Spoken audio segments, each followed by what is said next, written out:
noite a todos. Você tome seu assento. Sejam muito bem-vindos, todos os familiares, todos aqueles que nos honram com sua presença. Queridos, abra sua Bíblia, Efésios capítulo 5, verso 1. Nós estamos aqui hoje para testemunhar nascimento de novos líderes. Amém? E eu quero que você entenda o coração dessa igreja, antes que qualquer coisa governe sua mente. Nós não somos uma igreja que temos pressa. Nós não somos uma igreja que nos movemos pelos resultados, produzindo esses resultados. Gente, por favor, me ajuda aqui. Esse retorno aumentou de forma... o retorno, deu-lhe uma aumentada assim, repentina. Nós, de fato, perseguimos aquilo que Deus quer produzir. E para isso, eu quero que você visite comigo na palavra, você entender um pouco daquilo que nos moveu por anos.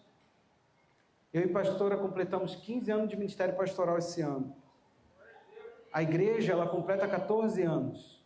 Acho que a gente já não está mais fazendo a coisa sobre a vista de termos aquele sentimento de desconfiança. Afinal de contas, igrejas surgem. É o tempo todo uma igreja surgindo. E eu sempre repito para a nossa igreja, nós não viemos para a Figueira porque o galpão era mais barato. Nós viemos para cá porque o Senhor começou a frutificar nesse lugar. Amém? O texto diz assim, portanto, perceba que já é um discurso seguido. Ele começa assim, portanto, sejam imitadores de Deus como filhos amados. E vivam em amor, como também Cristo nos amou e se entregou por nós, como oferta e sacrifício de aroma agradável a Deus. Pai, mais uma vez, fala. Ministra os nossos corações, Senhor. Nós estamos com fome de Ti. Mostra para nós, ó Deus, a Tua bondade, o Teu amor. Mostra para nós a grandeza da nossa missão, do nosso chamado em Ti. Nos relembre, Deus, tudo que nos formou até aqui. O Senhor liberou palavras, o Senhor nos moldou na nossa identidade. Nós não somos andarilhos, nós não somos aventureiros, nós não estamos aqui por acidente. Nós somos intencionais, nós cremos no que o Senhor tem feito. Por isso o Senhor tem nos dado consistência, Pai. Louvado seja Deus. Amém. Eu escolhi esse texto e ele é bastante interessante porque ele está no meio de um discurso. O apóstolo Paulo, ele está colocando para a carta dos Éfesos, dos nossos irmãos, algo interessantíssimo. Nada mais, nada menos, ele pede que seja imitado do que o próprio Deus. Ele diz, vocês precisam imitar Deus. Você tem noção disso? Não é possível que ele esteja falando de algo à toa, de uma coisa fantasiosa, de uma ideia ruim, impossível de ser praticado. Ele pede que façamos isso como filhos amados. Ele diz, olha, se vocês são filhos que Deus ama, se vocês são filhos que percebem o amor do Pai, agora vocês façam algo, imitem esse Pai. E de repente ele traz um acréscimo dizendo, e vivam em amor. Já tinha falado do nosso Pai, do Deus, e de repente ele vira e fala assim também como Cristo nos amou. Mais uma vez, uma figura de amor, ele diz que se entregou, vocês precisam fazer o mesmo, ou com base nisso, fazer a sua entrega a Deus.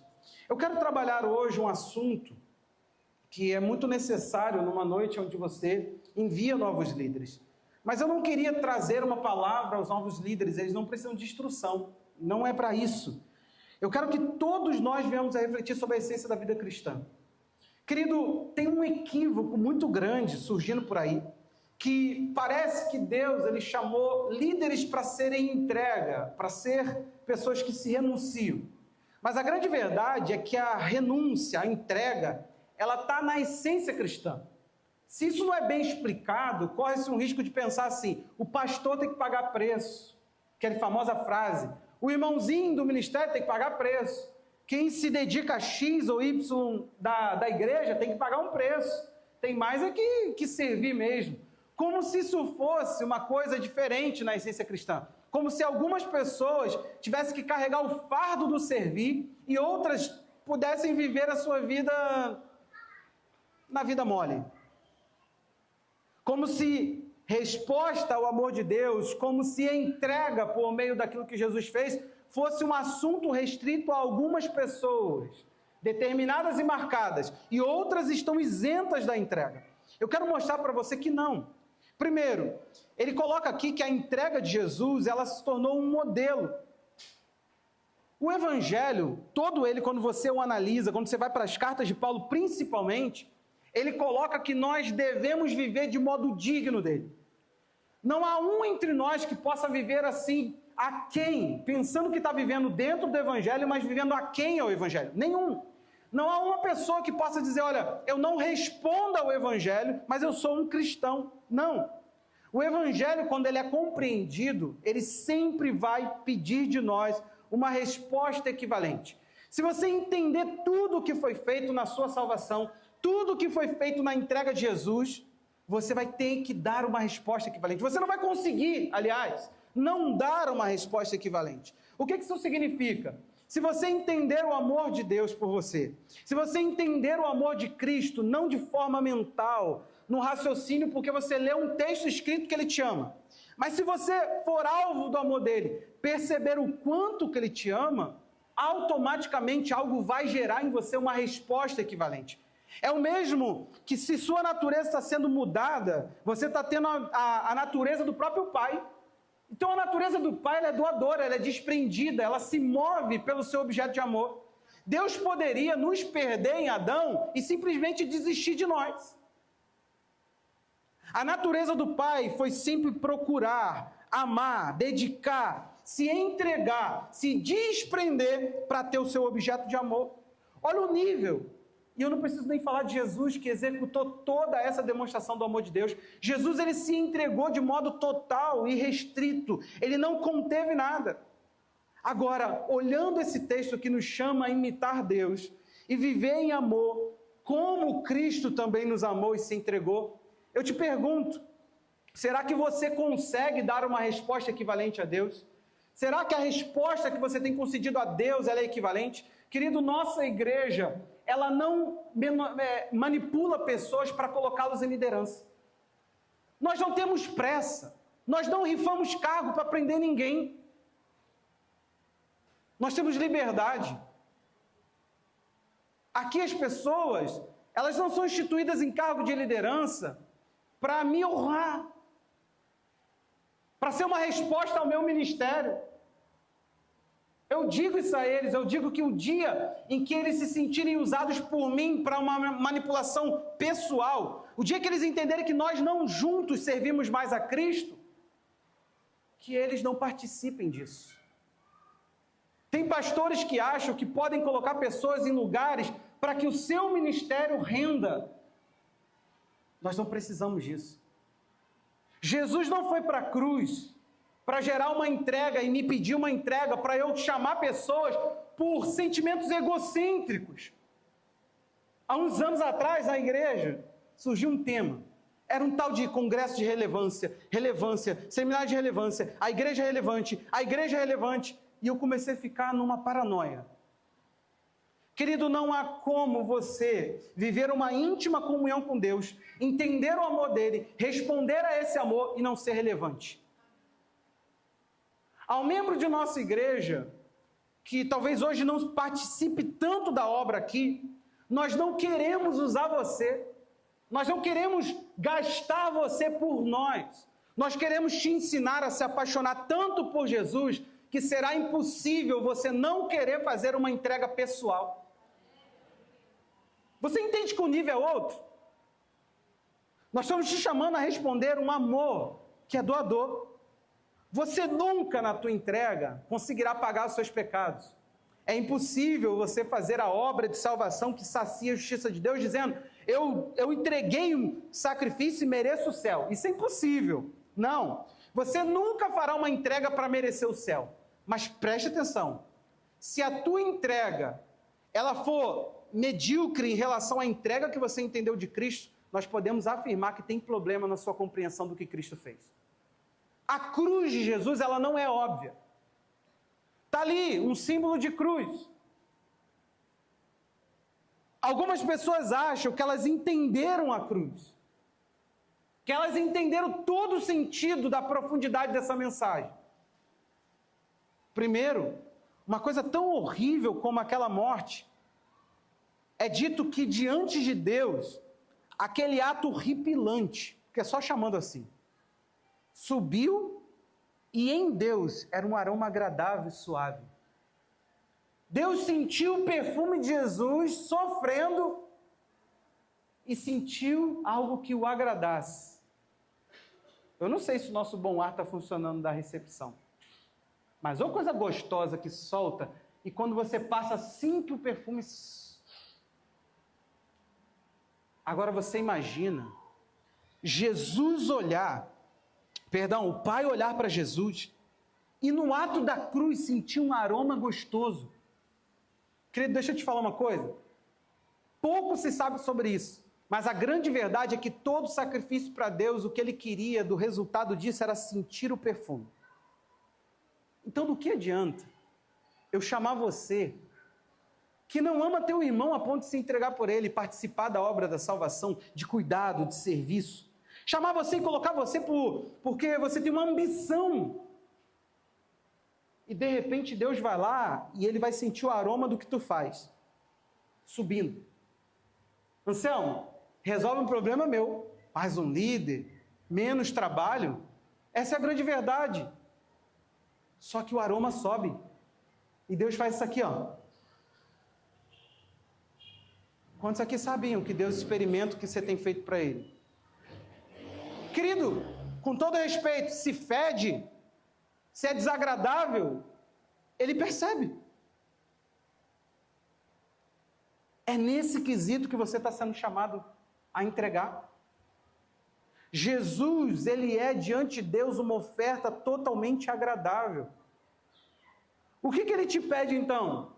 Que de forma equivalente você tenha uma entrega que quando diante de Deus suba, não pode ser um perfume do egocentrismo, do cargo. Meu irmão, por favor, todos que aqui estamos, a gente precisa amar menos postos, cargos. Se você ama isso, vai ser empresário. Se você gosta de mandar, vai ser empresário. Nem lá você vai prestar, mas dentro da igreja não. Dentro da igreja é um lugar de paixão. Nós somos movidos por um ato revolucionário de amor. Nós não temos aqui a obrigação de servir a um emprego de um homem. Eu não estou em busca de ser o maior pastor de Figueira, Vila de Cabo, ou qualquer canto daqui, as redondezas, e você faz parte desse meu plano mirabolante de ser maior do que os outros. Isso precisa acabar dentro da igreja. As pessoas precisam ser chamadas a ir diante de Deus, fazer a sua entrega que sobe como um aroma agradável a Deus. Você está junto comigo? Desdém de toda farsa de ministério que tem por trás uma vocação perversa de querer enaltecer um homem. Homens passam. Missão fica. Elias fez muito com a capa, mas um dia a capa caiu. Quem estava perto tomou aquela capa. Engraçado que a capa não foi para o céu. Deus não a aposentou. Meu time, que por sinal não tem nenhum do meu respeito hoje, estão rindo por quê? Ele aposentou a camisa 11. Sabia disso? Desaposentou, sabia disso também? Queriam eternizar por ter dado uma estátua para um jogador, para o Romário. Não é isso, Luiz? Queriam eternizar a 11. Só que você sabe que a coisa? Veio outro, falou assim, não, ele não é tão eterno assim para a gente. Algumas pessoas pensam que o que tu está fazendo de missão eterniza. Meu irmão, se tu pedir licença, Deus fala assim, tem um Eliseu, vai lá, dá para ele, sai daí. Para tu ver como é que você é tão importante nessa dinâmica espiritual. Como é que eu sou tão insubstituível. Se eu começar a brincar, Deus fala, sai daí, cara. E quando você subir, a capa cai e outro assume ela. Pode até te honrar, em nome do Deus de Elias. Pá, abre Jordão, e o Jordão abriu. Pode até te honrar. Mas você vai ser, ato superado. Deus vai usar outro. Porque o que não para é a missão. Você passa. Nós não podemos servir ao plano de alguém, não podemos. Tem gente que está fazendo o plano de um pastor lunático, maluco, tomado, possuído pela síndrome de Satanás, de ocupar tronos. E essas pessoas servem a isso porque elas não conhecem o amor de Deus. Porque se alguém conhece o amor de Deus por ela e se deixa usar, isso tem um nome. A essência do meu Senhor é diferente na sua entrega. E se somos pedidos para fazermos como Ele fez, Mateus 20, 26, você conhece esse texto? Não é possível. Mateus 20, 26 fala da essência de Jesus, mas entre vocês não será assim. Como que não será assim? Volta um texto, por favor. Então Jesus, chamando-os para junto de si, disse, vocês sabem que os governadores dos povos, olha o que eles fazem, dominam. E que os maiores exercem autoridade sobre eles? Por favor, meu irmão, literalmente aqui está colocando que na entrega de Jesus, o maior não é o da ponta. Jesus está falando, eles exercem autoridade sobre eles. 26, mas entre vocês não será assim. Quer mandar? Procura outro habitat. Aqui não é o teu. Aqui é um lugar de amor e entrega. Você está aí, meu irmão? Pastor, estou doido para mandar aqui na igreja. Ô, meu irmão. Eu falo ou tu fala?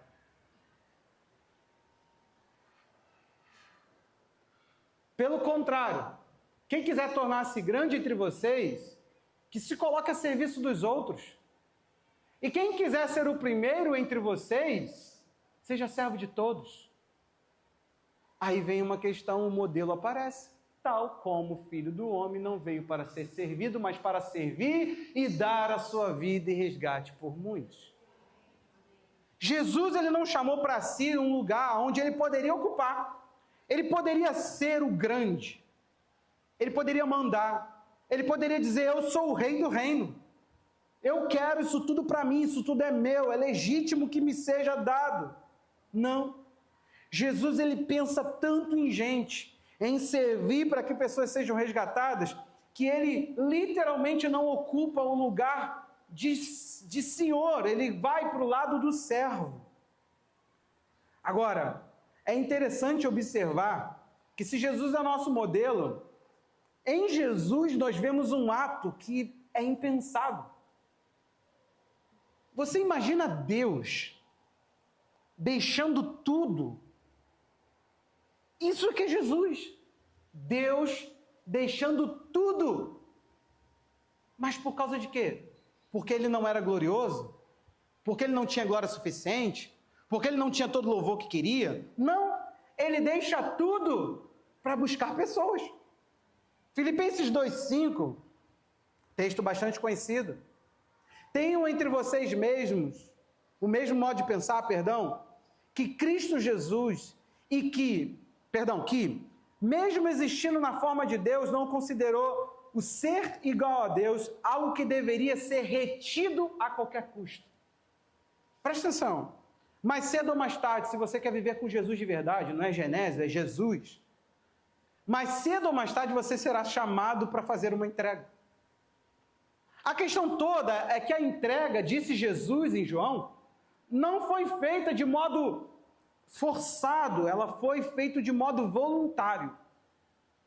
Deus, ele não irá te forçar a fazer uma entrega por conta do reino dele. Você será convidado. Agora, Jesus decidiu não reter. Se ele decidiu, você também vai poder ter essa mesma escolha. E eu espero que depois de ouvir o que você tem ouvido aqui, você entregue aquilo que tiver que ser entregue. Isso não é coisa de pastor, querido. Todo crente em Jesus, eu nunca vi um crente em Jesus começar uma relação íntima e Deus não falar para ele, tem um custo para entrar aqui. O Senhor Jesus já te justificou, mas para você saciar a minha vontade, você terá que ter uma entrega pessoal. E Jesus, ele não se pega, ele não retém. Pelo contrário, ele se esvaziou, assumindo a forma de servo, tornando-se semelhante aos seres humanos e reconhecido em figura humana, ele se humilhou, tornando-se obediente até a morte, morte de cruz. Por isso, aqui que eu quero chegar. Quando nós olhamos Jesus, ele vai se esvaziando e quando ele chega na posição de homem, ele poderia ser um homem notório, um homem honrado, um homem de posição, um homem de autoridade. Não. Quando ele chega no homem, ele fala assim, como é a vida do homem mais baixo, para que outros sejam feitos grandes. Aí ele vai para servo. Se não bastasse ser servo, ele aceita a proposta de morrer como um homem da pior espécie. Na sua época, equivale a uma pena de morte hoje, que nosso país não tem, mas em outros lugares sim. Na sua época ele pensou assim, como é um homem ruim? Como é que eu resgato eles? Eu quero passar pelo pior deles, eu quero ir o mais baixo que eu puder, eu quero ser o mais vazio dos homens. Muitos querem essa frasezinha do 9, por isso Deus o exaltou sobremaneira. Ou como diz outro verso, outra versão, Deus o elevou a um lugar de mais alta honra. Querido, desconfie. Preste atenção aqui. Quem te dá lugares, conhecendo que você não é capaz de habitar naquele lugar, desconfie da motivação. Não é fácil. Para a glória do meu Deus, a plataforma nunca me deu muita honraria. Sempre foi um lugar de serviço para mim. Por isso é uma coisa que eu ocupo com muita leveza. Eu tenho um grupo de pastores que a gente ora. E nesse grupo, uma vez eu falei assim, eu queria que os irmãos entendessem a minha motivação como parte do grupo. Eu falei assim, olha, o dia que vocês precisarem de mim, eu estou aqui. E eu não estou dizendo isso para pregar na igreja de vocês, não. Aí teve um que falou assim, não, mas também. Falei, não, eu não preciso de pregar. Não. Eu estou dizendo que vocês precisam de um ouvido, de alguém para carregar alguma coisa dentro da tua igreja. Aí eu falei, o irmão aqui falou que não trocou a lâmpada porque ele não tem homem lá para ajudar. Se ele quiser, eu vou lá, seguro a escada ou eu mesmo subo e troco a lâmpada. Eu estou dizendo que se vocês precisarem de alguém para vocês não se sentirem só em qualquer das atividades, conta comigo. Querido, eu vou contar minhas histórias, mas não é para chamar atenção para mim. É para você entender que quando você ocupa um lugar onde a visibilidade aumenta, você tem que entender o que você foi fazer ali. E se você é um cristão, aquilo ali não mexe em nada, porque isso aqui não é honraria para mim. Isso aqui é meu serviço.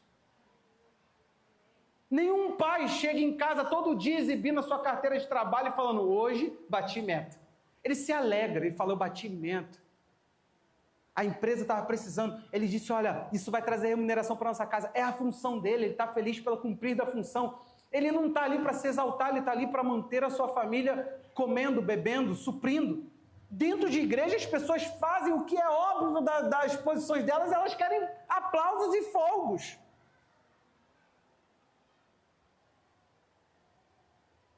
Isso gera bajuladores. Pessoas que ficam pensando o tempo todo, como é que eu falo com ele? Como é que... É o tempo todo, não tem honraria. Honra não se exige. Jesus desce. Aí o Pai o exalta, o coloca acima de todo nome. E detalhe, aqui a figura do Pai e o Filho estão distintas, amém? Verso 10 diz, para que todo joelho se dobre. Ao nome de Jesus se dobre. E nos céus e debaixo da terra. Eu me perdi. É isso. Isso. Todos os ambientes. Os ambientes distintos, porque no princípio Deus separa céus e terra. E mar. Você já percebeu que isso são 3 distinções de ambientes distintos? E ele fala, não teve um ambiente que Deus distinguiu que Jesus ali não tenha autoridade. Jesus manda em todos os ambientes. Ele é autoridade em todos os ambientes. Ele tem o domínio e o poder sobre todos os ambientes. Deus o eleva nesse nível porque ele pode estar ali. As confusões do nosso meio, queridos, elas são totalmente restritas a essa ideia. Alguém subiu. E como ele vê aquele lugar de serviço, não como um lugar de serviço, mas um lugar de posição, o que ele fez? Ninguém pode se igualar. Ou eu rebaixo todos, não posso, ou eu me elevo acima deles. Satanás, não bastava para ele a visão do trono, o acesso ao trono. A Bíblia diz para a gente não ungir certas pessoas com alguns cuidados. Porque essas pessoas, talvez novas na fé, elas podem não lidar bem com a posição. E o que acontece que a Bíblia vai falar lá em 1 Timóteo 3? Elas caem na mesma condenação do diabo. O diabo se tornou uma figura para exemplificar o seguinte: quando você lida com posição, você olha alguma coisa acima, tu fala, tem que subir. Afinal de contas, não é da ambição humana? Se você chega e você está lá na sua empresa como auxiliar, aí tu pensa, qual é o cargo acima? Ou quantas pessoas você ouviu assim, ó, eu vou sair lá da empresa, porque lá não tem expectativa de crescimento. Teve um dia que um irmão chegou para mim e falou assim, a tua igreja, ela não convida as pessoas a crescer. Eu falei assim, como assim? Ele falou assim, na minha igreja eu cheguei agora, eu sou obreiro, já. Vou para o curso de diácono. Ele falou assim, mas eu não vou parar aí não, porque eu sei que eu posso crescer. Então eu posso ser um presbítero, um missionário ou um pastor. Não, na dele não tinha. Eu parei e falei assim, não, peraí, cara, você está falando que a tua igreja, para motivar teu crescimento, ela tem plano de carreira? Ele não se ouviu. Aliás, não leram Bíblia. Todos que me acompanham sabem. Então lá vai a chatice de novo. Paulo está lá na cidade de Mileto, perto de Éfeso. Lá em Mileto, ele fala assim, chama o pessoal de Éfeso, que eu fiquei 1 ano e 8 meses aí, só que eu quero dar tchau. Chame os presbíteros. Aí veio uma cambada de gente para falar com Paulo, que Paulo está se despedindo, que ia entrar na embarcação e ir embora. Ele falou, ó, daqui para frente vocês não vão ver meu rosto. Então sabe o que vocês fazem, presbíteros?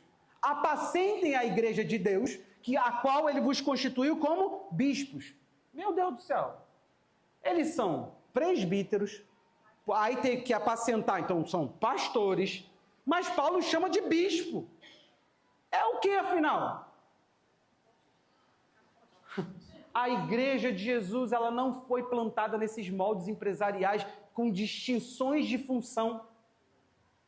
Mais um, João, discípulo a quem Jesus mais amava, escrito por... Mateus não fala isso, Marcos não fala isso, Lucas não fala isso. O Mateus andou perto. No mínimo, Mateus ia anotar e falar, relação de brincadeira. Eu creio na Bíblia e era o discípulo que Jesus mais amava. Ele era o quê? Amado também. Apóstolo.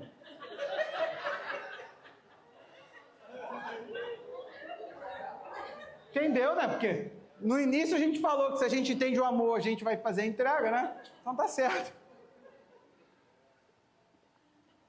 A versão mais profunda dessa resposta, Mari, seria amado.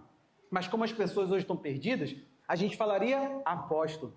Só que quando ele vai escrever a Gaio, a sua segunda carta, ou terceira, me falha a memória agora, ele diz assim, ó, o presbítero ao amado Gaio. Ele se chama de o presbítero. Ele é o quê? Apóstolo ou presbítero? Ou agora está aglomerando funções?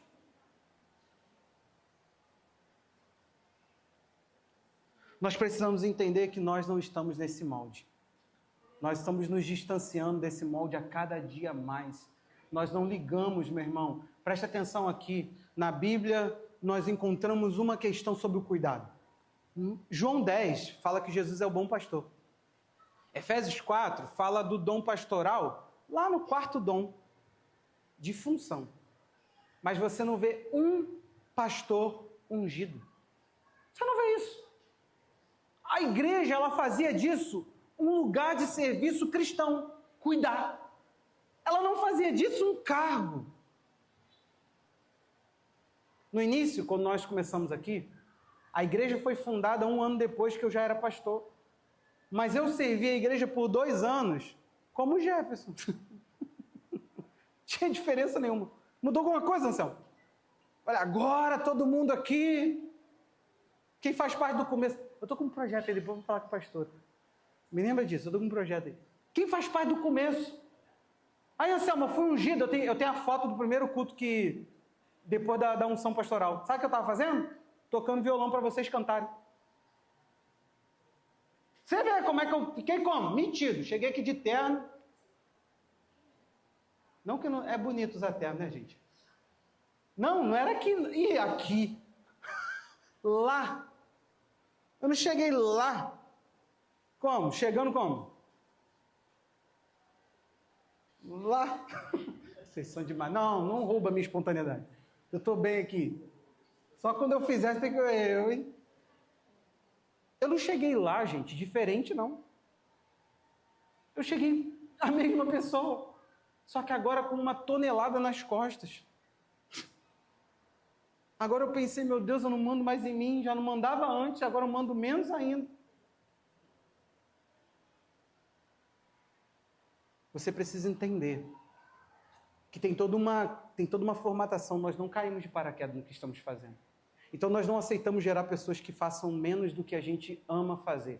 Nós não movemos aqui por cargo, querido. Nós nos movemos por função. Cada função que você precisa exercer faz um trabalho tremendo de exemplificar como é Jesus para as pessoas.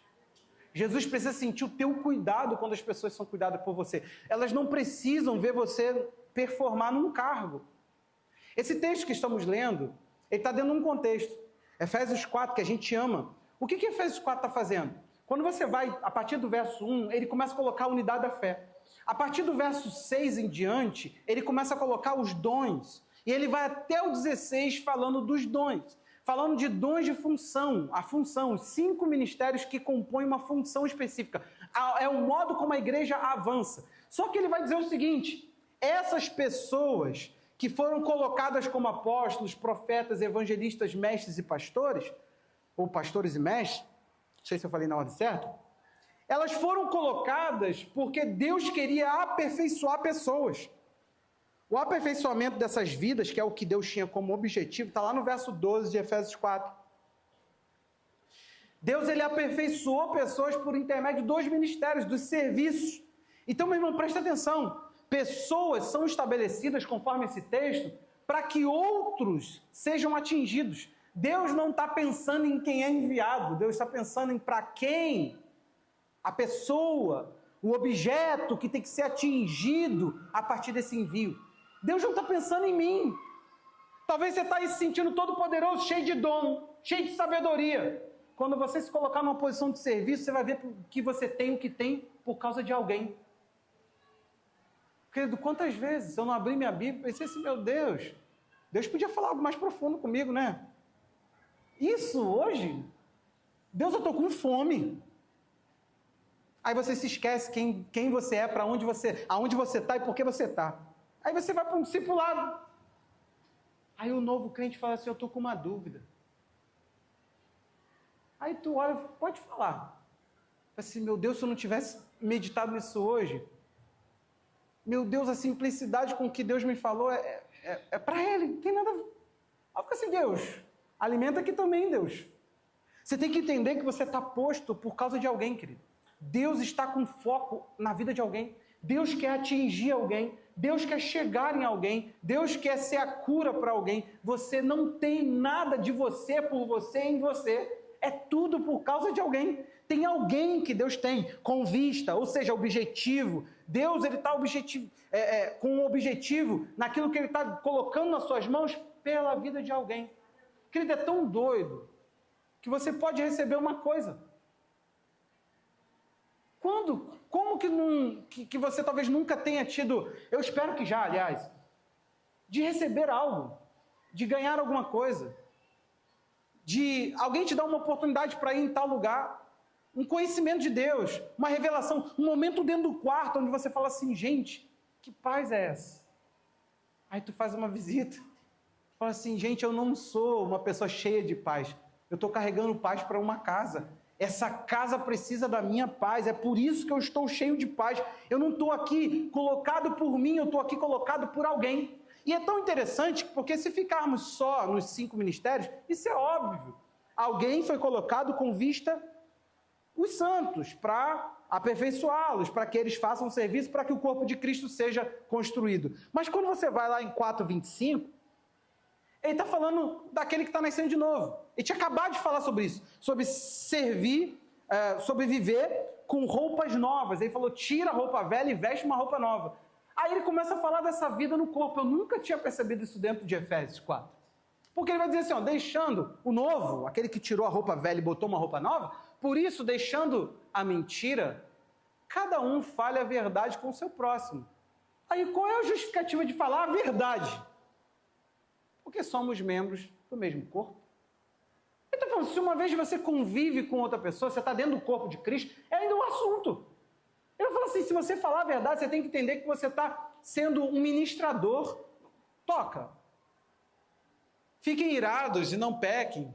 Não deixe que o sol se ponha sobre a ira de vocês. Está ensinando convívio, querido. Não dê lugar ao diabo. Aquele que roubava, não roube mais. Aí tu pensa, bom, conselho, é para não roubar. Mas qual é o estilo de vida desse que foi colocado dentro do corpo? Pelo contrário, trabalhe fazendo com as próprias mãos o que é bom, para que tenha o que repartir com o necessitado. Ele está falando assim, você, a partir de agora, além de ser honesto, você vai trabalhar para suprir quem perto de você tem necessidade. Ele está o tempo todo falando, você tem que pensar no outro. Se você se converteu, você tem que parar de pensar em você mesmo. Líderes que são colocados em lugar e pensam que estão ali por causa de si mesmos, eles são um perigo para tudo e para todos. É um prejuízo você ter gente que tem necessidade de ser importante. A sua importância nessa igreja, os líderes poderiam fazer um coral, até um coral. Eu falo sempre aqui, você não é importante por aquilo que você faz, é por aquilo que você é. Obrigado. Poderia ter me colocado num lugar agora de problemas, entrar a semana cabisbaixo. Tudo bom, tudo lindo, mesa linda, e eu pensando assim, eles não lembram que eu ensino. Então, nós precisamos tomar a entrega de Jesus como um modelo para nós. E precisamos saber que somos colocados onde somos colocados por causa de gente. Querido, você já teve a sensação de que parece que as pessoas hoje nos seus empregos, elas estão ali só por causa delas mesmas? Chegamos numa repartição pública esses dias, eu e uma pessoa, nós dois, cristãos. Ele falou assim, cara, eles parecem que estão com raiva da gente. Querido, eles estão ali só por causa deles mesmos. Vocês nunca irão saber. Mas muitos momentos a gente chorou, sangrou, e teve gente aqui com potencial maligno, porque isso não é bom ainda não. Que essas pessoas aprendam a viver bem no meio de nós. Mas que foi o motivo de eu passar uma semana horrível. Você imagina quantos vocês são? E você imagina um membro da nossa igreja ter a capacidade de travar, atrapalhar uma semana da tua vida inteira. Você não vai saber o que é isso. Eu venho meditando porque um amigo meu falou assim para mim, na lata. O Jefferson sofre muito por coisas que ele não deveria sofrer. Eu falei assim, caramba, quando um amigo vem assim, né? Eu vou pensar. Eu falei, vou pensar, mas eu não deveria sofrer. E aí vieram coisas para eu sofrer mais ainda. Essa última semana para mim foi horrível, horrível. daquela semana que você queria apertar o delete, mas você vive tanto o milagre de Deus também que tu fala assim, não, dá para celebrar também. Aí, eu comecei a pensar. E, gente, com uma maturidade, com algo que a gente precisa, todos nós estamos aqui crescendo, eu, vocês e qualquer um que esteja nessa sala. Mas sabe qual é uma realidade? Como é que se faz de modo cristão o ministério, sem ter a sensibilidade e sem pensar no outro em primeiro lugar? Eu não encontrei. A minha crise foi essa. Foi, Deus, eu vou ter que ser vacinado com uma dose extra de força. Porque eu sou chamado a chorar com quem chora.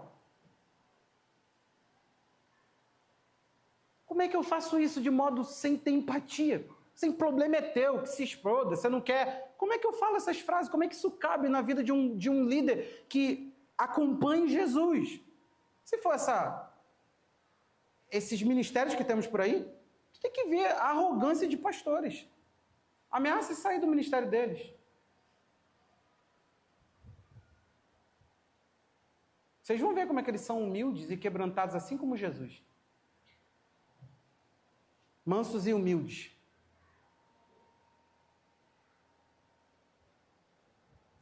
Algumas pessoas aqui podem passar a vida inteira sentada precisando dos meus cuidados e eu te serviria a tua vida inteira, lamentando pela sua inércia, pela sua falta de crescimento. Mas eu jamais te usaria. Em Miguel Couto tinha uma grande igreja que ela proliferou outras grandes igrejas horríveis. Na época, um líder que eu acompanhava ele falava assim, olha, aquele cara é pastor por causa do dízimo que ele tem. Nós ensinamos vocês aqui sobre contribuição. Por sinal, eu nem sei. Eu não sei quanto dá, se dá, quem dá. Eu ensino. Assim também como eu não fico com uma prancheta na tua casa anotando quando tu ora e jejua. Ou quando tu lê a Bíblia. Eu estou preocupado com a tua devoção, não estou preocupado em gerar uma instituição. Não estou, querido. Isso tem um custo. Olha em sua volta. Isso tem um custo. Tem um custo enorme. É muito mais rápido sacrificar gente por instituição. E se eu quisesse, já passou por mim muitos bajuladores. Teve uma pessoa esses dias que estava me chamando. Teve problema aqui. Com irmãos. Saiu da nossa igreja. Aí começou a falar, eu estou com dificuldade de servir na minha igreja, não sei o que, não sei o que, não sei o que. Falei, cara, esquece isso, cara. Você não está vivendo algo novo? Agora, não é justo com a tua comunidade de fé que ela viva da tua frustração com uma igreja. Cara, vai ser feliz, vai servir a tua igreja. Aí comecei a trabalhar. Falei, olha, está no centro do viver cristão o servir, o dar. Você pode não querer voltar para a área que tu se frustrou aqui na igreja, mas não faça isso. Aí eu falei, olha, por último, me desculpa, que eu não deveria estar tratando isso contigo. Tipo, tu já foi, tu é assunto de outro pastor. Eu não podia estar ali corrigindo. Alguém tem que estar lá perto dele, curando ele, e eu não tinha como fazer isso. A distância era para eu falar, estou nem aí. Não consigo. E eu não vou render nada, sabe? Esse cara não vai me render nada de serviço, nada. O que eu lucro? Eu lucro que o reino ganha mais um ministro. Você não tem noção de quando você medita, pensa, amplia o que Jesus veio fazer, a coisa muda, querido. O problema é que a linguagem popular, ela ainda te vê como qualquer outra pessoa. Fazendo o quê? Um ministério para si mesmo. Meu irmão, eu descobri uma coisa. Eu morro. Eu passo. Todo dia. Eu não estou com doença nenhuma. Jesus me deu doença assim que daqui a 2 meses tu morrerás. Só que eu penso todo dia, meu Deus do céu. Esses dias eu fiquei pensando assim, caramba, passou a semana, eu não acredito que isso foi toda a minha devoção. Sabe por quê? Ao contrário do que as pessoas dizem para evangelizar, preste atenção, a primazia da obra de Deus não é que ele tem uma grande obra na sua vida. Se a grande obra de Deus na sua vida, que é o seu serviço cristão, fosse tudo que ele quer, ele quer te exibir, ele quer te colocar em você um holofote. Presta atenção. Uma coisa que ensinamos aqui. Deus tem uma grande obra. Deus tem um grande plano. E Ele me chama a participar disso. É só isso. Pare, meu irmão, e você verá Deus continuando a fazer. Você acha mesmo que Deus ia restringir a redenção de toda a criação à tua obediência? Você acha mesmo que Deus ia se limitar a você? Ele fez isso em Adão. E quando Adão não teve a gerência de continuar obedecendo, Deus ele teve o segundo Adão, que por sinal também não foi obrigado a obedecer, ele obedeceu. Todos esses obedeceram, responderam para fazer parte do plano de Deus. Porque só você acha que você é exclusivo, chamado, e em você não tem substituto. Tem. Deus ele tem um grande plano, e você está sendo chamado para participar desse grande plano. Se não quiser, a fila anda. Efésios 1, 22, diz assim, para a gente terminar. E sujeitou todas as coisas debaixo dos pés de Cristo, e, para o ser cabeça sobre todas as coisas, o deu à igreja. Eu falo que esse texto é um texto de frustração. Por quê? A qual é o seu corpo? Igreja é corpo. Mas ela também é a plenitude daquele que a tudo enche em todas as coisas. Ele está falando que quando Jesus ele quer mostrar como o mundo seria se ele fosse plenamente Cristo, presta atenção, se o mundo fosse totalmente cheio de Cristo, ele seria como a igreja é. Se o mundo se abrisse para a totalidade do que Jesus pode derramar e encher, o mundo seria como a igreja. Que doideira. Jesus acredita muito na igreja, porque para fazer uma propaganda dessa. Efésios 4:10 fala que ele desceu e também é o mesmo que subiu acima de todos os céus. Para quê? Para encher todas as coisas. Presta atenção aqui, Jesus quer encher tudo. Só como ele faz isso? Ele não enche ambiente, não é o Sambódromo, não é Miguel Couto. Deus ele quer encher gente. Efésios 3,19, voltando, e depois a gente avança novamente, vai dizer assim, 3,19. E conhecer o amor de Cristo que excede todo entendimento. Para quê? Para que vocês fiquem cheios de toda a plenitude de Deus. Efésios 18, aquele famoso texto, não se embriague com vinho, pois isso leva à devassidão, mas deixe-se encher do Espírito. Nós precisamos entender uma coisa, para que nós sejamos cheios de Deus, para que todas as coisas sejam cheias de Deus, nós precisamos estar vazios de nós mesmos. É a essência desse texto. Efésios está mostrando que gente vazia é um lugar onde Deus pode encher. E quando ele encontra gente vazia, ele enche para que isso seja um serviço a ele, para que ele encha todas as coisas. Então, nosso serviço não precisa ter nada a ver com a gente. Nós não precisamos ser poderosos e famosos. Nós temos que nos esvaziar para que Deus nos encha. Para que o nosso derramar sobre as vidas encham outras vidas. Na verdade, meu irmão, você é quase que uma ponte entre Deus e pessoas. Último texto. Filipenses 2,17, que fala de um dos maiores tesouros dessa igreja. É a maneira como nós nos definimos ministerialmente. Ouça isso. Entretanto, mesmo que eu seja oferecido como, o que está escrito ali? Libação. Sobre o sacrifício e serviço da fé que vocês têm, fico contente e me alegro com todos vocês. A libação, ela era uma oferta de bebida. O sumo sacerdote entrava naquele ambiente de terra e jogava diante de Deus a bebida. Vamos pensar um pouquinho.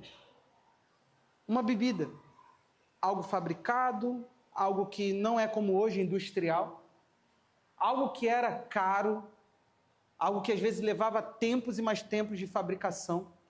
e simplesmente aquilo é pego com todo o seu valor, e na hora de entregar diante de Deus, o que se fazia com aquilo?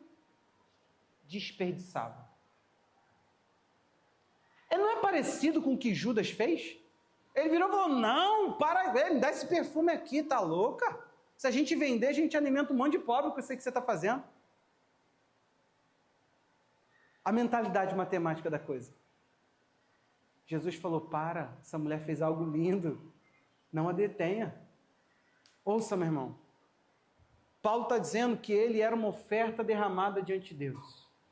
As pessoas precisam olhar para nós e falarem assim, cara, é um desperdício. É um desperdício. Por que você... Eu acho lindo quando acham outros lugares para mim. Eu penso assim, glória a Deus, ninguém me vê como oportunista. Eu fico muito feliz de Deus mostrar para mim que as entregas que eu fiz não foram por mim. As entregas que eu fiz foi para que Ele alcançasse vidas por intermédio da minha. Você pode conferir depois em casa, quando Paulo vai falar da sua morte. A Duda vai deixar projetado aí.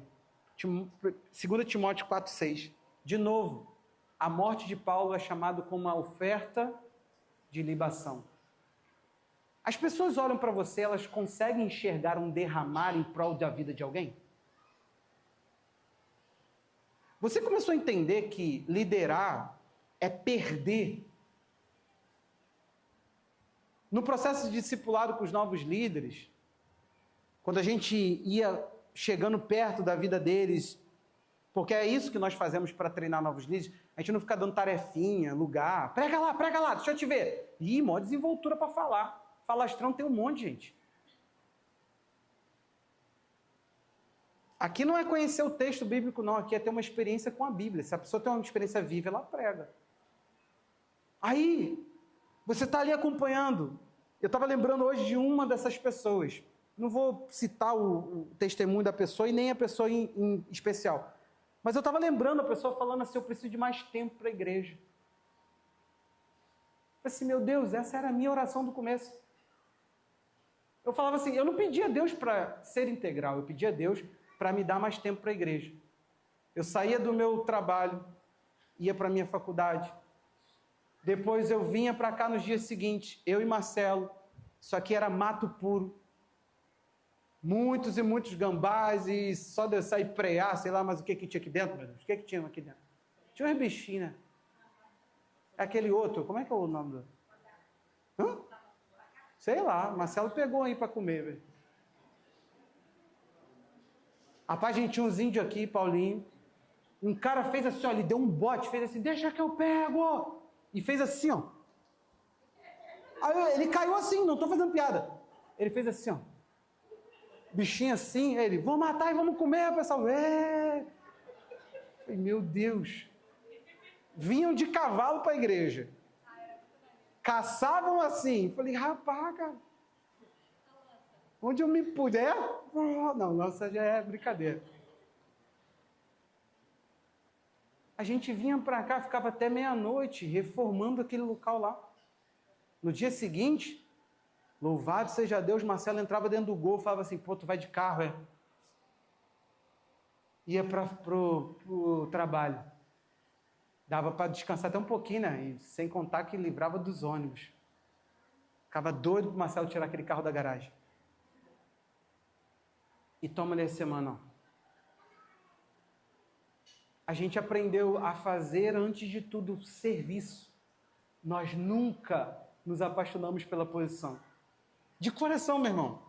É tão zero a parada da vaidade. Se eu pudesse fazer o que eu faço sem ocupar posições, eu faria. Não tem como. Não tem como. As posições acabam sendo necessárias. Não enche os olhos. Sabe por quê? Se você está fazendo isso por você, você será colocado em lugares de tanta humilhação. Porque contar esse momento aqui é lindo. Mas se você for ver o quanto que você já foi humilhado para fazer o que você faz. E eu não estou falando de bobeira não, da boca para fora não. De você ter que dar um passo atrás e falar assim, caraca, vai custar a minha humilhação eu servir aqui agora. Sim. Um dia eu vi eu dando banho num rapaz dependente químico. Eu dando banho num homem. Falei assim, cara, não dá, né, para fazer uma live ao vivo aqui agora, diretamente do banheiro. Fala aí, irmão, dá um oi aqui. Pô, tô dando banho nele que ele não tá nem se aguentando pra gente levar. Isso você nunca viu. E outras coisas mais que não dá para falar. E umas humilhações que você passa que você não vai falar. Só que se você estiver ali por você, você recua, tá falando. Quem aqui nunca ouviu alguém que falou assim, lá no meu trabalho eu estou sendo humilhado, eu não vou ficar lá não, sou capaz de ninguém. Aqui, meu irmão, tu pensa assim, Cristo foi capaz de todos. E como eu sigo o exemplo dele, vou levar umas lambadas para poder fazer o meu serviço quietinho. E também não vou fazer um livros em memória de mim. Se quando eu morrer, você quiser fazer uma biografia, deu direito para os meus filhos, deu dinheiro para o meu filho.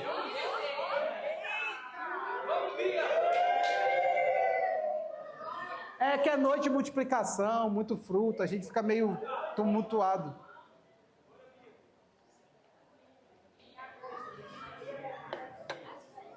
Mas não espere de mim um livro a meu respeito.